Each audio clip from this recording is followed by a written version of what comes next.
अनशन में बैठ जाएंगे, हम अनशन में बैठ जाएंगे। पिछले 10 साल से यह नारा सूबे की हर गली कूचे में गूंज रहा है। रोजी रोटी का बुनियादी सवाल राज्य से पहले भी बड़ा सवाल था और राज्य बनने के 10 साल बाद भी अनसुलझा हुआ है।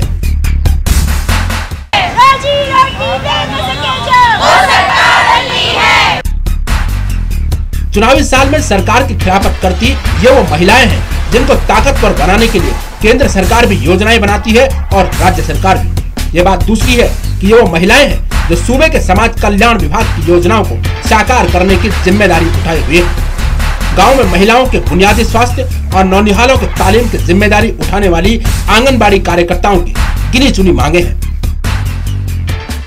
ग्रेड 3 और 4 पे मतलब योग्यता के आधार पर उनके प्रमोशन किया जाए और जो हमारी आंगनवाड़ी बहनें मतलब 13, 14, 15 साल से हैं, ये जो आंगनवाड़ी की उसकी भर्ती निकाली है सुपरवाइजर की, इस पर रोक लगा के इन्हीं से पदोन्नति दी जाए। हमारी जो सैलरी है सबसे कम है, जो हमें मानदेय मिला जाता है वो सबसे कम है, उसमें हमारी पूर्ति नहीं हो पाती, इसलिए हमने 10,000 की मांग राज्य सरकार से करी है।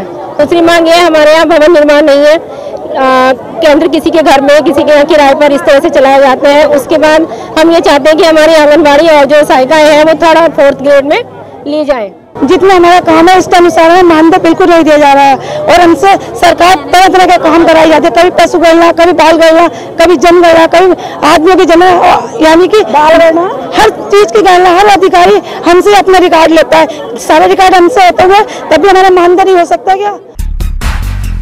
मामूली मानदेय लेने वाली आंगनबाड़ी कार्यकर्ती चुनावी साल में सरकार को चुनौती दे रही है। साफ कह रही है जो सरकार निकम्मी है वो सरकार बदलनी है। सैकड़ों की तादाद में सूबे की अस्थायी राजधानी देहरादून में पंचायत कर रही आंगनबाड़ी योजना से जुड़ी इन महिलाओं के तेवर कड़े हैं।